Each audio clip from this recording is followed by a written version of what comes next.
This is how you get big as a skinny guy. Doesn't matter if you have fast metabolism or not, plain and simple, this is going to help you get as big as you can. For a little bit of context about who I am, my name is Anthony. I am 6 feet tall. Currently, I weigh 220 pounds, but as you can see on the left side of the left hand side of this slide right here, I used to be a pretty skinny kid. Back then, I used to weigh around 130-ish pounds, give or take. I don't remember right off the top of my head, so don't quote me on that. But as you can see, I was pretty skinny, lanky arms, skinnier legs, skinny chest, skinny neck as well. And as you can see, I'm in my track and field uniform because I used to run a lot. I used to run cross country. I did indoor and outdoor track for about 3.5 years during high school. But if you take a look at the right side of the slide right here, this is how I look presently right now. Definitely not as skinny as I used to look like before, but this was through around 7 to 8 years worth of training.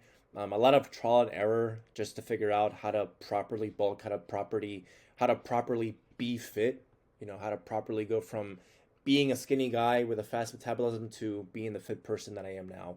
My physique, obviously, nothing super impressive. It is a decent physique, but I know a lot of guys or a lot of you guys would definitely benefit from these tips, especially if you are on the skinnier side, just because I understand how it's like to go from, trying to eat a lot to gain weight, not really seeing the results that you want, to finally figuring things out and sharing these tips with you guys so that way you don't have to, go on this long 5, 6, 7, 8 year or even up towards 12 years, because there's some people who don't even figure this out until they're later into their training journey, just so that way you guys get to avoid the trial and error process that I made in the past, so this way you can get the results that you want for yourselves. I'm not saying you're going to gain like 100 pounds of mass within some ridiculous time frame. No, no, no. It takes hard work, takes a lot of consistency, and of course you have to put in a lot of effort on your end to actually make this work for yourself. But that's enough about myself and my tangent as well. Moving on to really what I want to go over with you guys. Really two main things that I'll cover for today in this video. Number one is the eating protocol, as you can see right here. Without a shadow of a doubt, eating is definitely the most important thing, or the most important factor that comes into play when it comes to gaining weight and developing good quality muscle. So it is really, really, really true when they say that it's 10% gym and 90% nutrition as far as your results goes.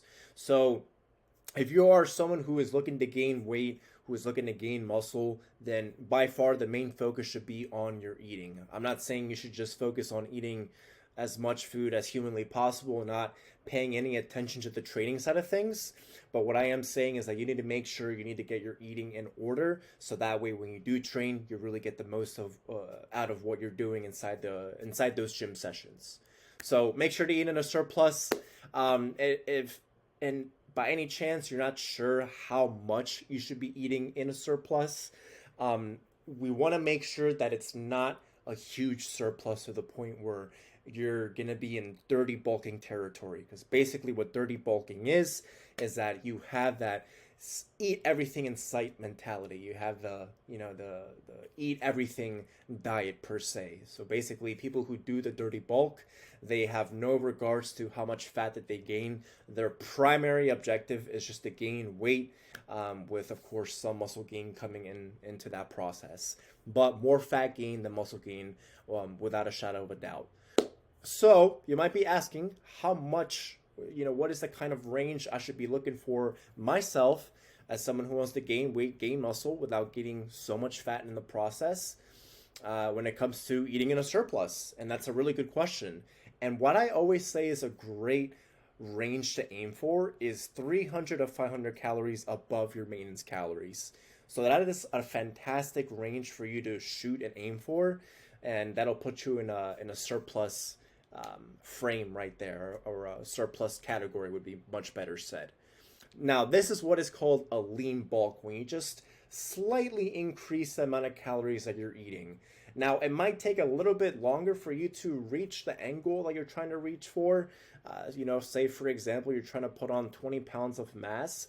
Typically, if you were to, eat and I don't know, like 800, 1,000 calories more, you can definitely get there quicker. But what is the quality or what is the ratio between fat gains and muscle gains when it comes to eating in that way? You're definitely going to have a lot more fat gains compared to muscle gains when it comes to that. Opposed to eating in a slower bulk month in and month out, you're really going to minimize the fat gains while the muscle gains is still going to be about the same, right? But in this case, you at least still look somewhat toned, but you still have, your energy. You don't get out of breath easily. You don't feel as fat, as uncomfortable. All these things that come associated with eating in a huge amount of calories or a huge surplus of calories and really gaining weight rapidly, because it does leave you feeling that way, uncomfortable, sluggish, fatigued. You have brain fog, all these different types of negative things that you really don't want to go through. Moving forward, though, a big misconception when it comes to lean bulking is that you have to eat chicken and rice and broccoli, right, 10 times per day. And that in itself will get super exhausting. You'd have to force feed so much, you'd feel like you want to throw up. And honestly, you'd feel like there's no point for you to gain weight anymore if that is the way that you need to be eating day in and day out. But that could not be further from the truth. I encourage you guys not to do that at all whatsoever, because what you really should be doing, and the way that you should really be eating, is you should be looking out for and consuming fattier foods. So foods such as chicken thighs, salmon, steaks, whole eggs, not just the egg whites, right? The actual yolk as well, peanut butter, pork chops, whole milk, salmon, just to name a few. And most importantly, you need to have some cheat meals here and there. Now, I'm not saying to eat cheat meals every single day, but you need to view it as more so of a tool in your tool belt for you to use when you are missing a few calories inside your day, and you feel like you needed something a little bit more extra that can really not only entice you to want to finish completing or finish reaching your calories that you need to for the day, but also something that you feel like you would enjoy eating, right? Because sometimes, I'm not gonna lie, there's gonna be some days where you feel like you need to force feed. I'm not saying that every day is gonna be pitch perfect or it's going to be 100%. There are going to be some days where you are really feeling the effects of having to do this lean bulk, right? But not as much as you would when you are dirty bulking or doing, the chicken and rice and broccoli 10 times per day. So that's why you want to have those cheat meals every now and then, right? So that way you can use it as a tool, so that way you can meet caloric needs on a daily basis a little bit more easier, and it's also enjoyable, because who doesn't love a good burger? Who doesn't love a good pizza? All those different kinds of yummy foods. Now, as far as the training protocol goes, I want you guys to get in the mentality of actually training with intention, train with a purpose in mind. So with me saying that, I suggest, and what has helped me, I suggest stop doing the 4 sets by 12 reps on every single exercise. So start dropping the sets from 4 to 2. And instead of doing 12 reps, start to do 8 reps instead. And pick a moderate weight, so this way you can really focus on your technique. But it's not as easy for you to do 20 reps in a row, right? So you don't want the weight to be so light to the point where you're able to do that. But you also don't want the weight to be so heavy where you're sacrificing your technique, your form, in order to get a few extra reps in. So you want to find that moderate weight where you can get that 8 reps in with really good, solid technique. So this way you get really the most that you can from each single rep that you're doing within those 2 sets. Moving forward, though, this kind of leads into my second point within this same, training protocol topic. You want to train with intensity. So what this looks like is, when you're training and you start to feel the burn, sometimes people tend to stop when they feel the burn. And that is the most, how can I say this respectfully? I'm gonna just be blunt. It is the most dumbest thing you can do, right? Because the burn right there, that's where the actual works begins. So you want to keep going. That's what training with intensity is all about. Not stopping when you feel the burn right away, but deciding to keep going and not sacrificing your technique, not sacrificing your form when you're doing your exercises, the movements, just because you're wanting to get an extra rep or 2 in, right? You want to go till true muscular failure. So that's where you cannot complete one complete rep anymore. So There's that the importance of training with intensity. Don't stop when your muscles start burning. Keep going. And as far as rest time goes, I suggest doing a rest time of 3 minutes in between sets. Just because if you are training with that high intensity, then you definitely need that 3 minutes worth of rest in between sets, so that way you can carry the same intensity you did for the first set onto the second set. The most important point as far as the training protocol goes is you want to make sure you progressively overload.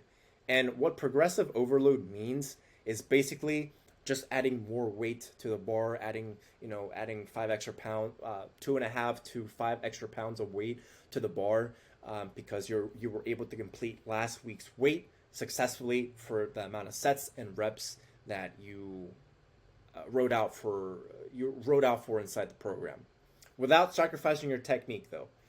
Just because you want to get to that next weight, please do not fuel your ego and just essentially lift up your ass when you're bench pressing, just so that we can get that one less extra rep in. Don't do that. The only category, in my opinion, the only factor that comes into play for progressively overloading, and when essentially you have the green light to move on to the next weight, is if you can complete the sets and reps with perfect form, without cheating in any way, without doing essentially any way to allow for you to cheat your way through doing the sets and reps. So that is what progressive overload is. Definitely, it's a very important thing. That's why it's so important to track your workouts, and this is what I'm going to get into the next point, because these are some bonus tips that will help you guys out. So literally tracking your workouts, tracking your weight, tracking your food intake daily is going to help you out tremendously to see where you're at as far as your weight goes. Am I getting enough calories in? Am I hitting all my macros?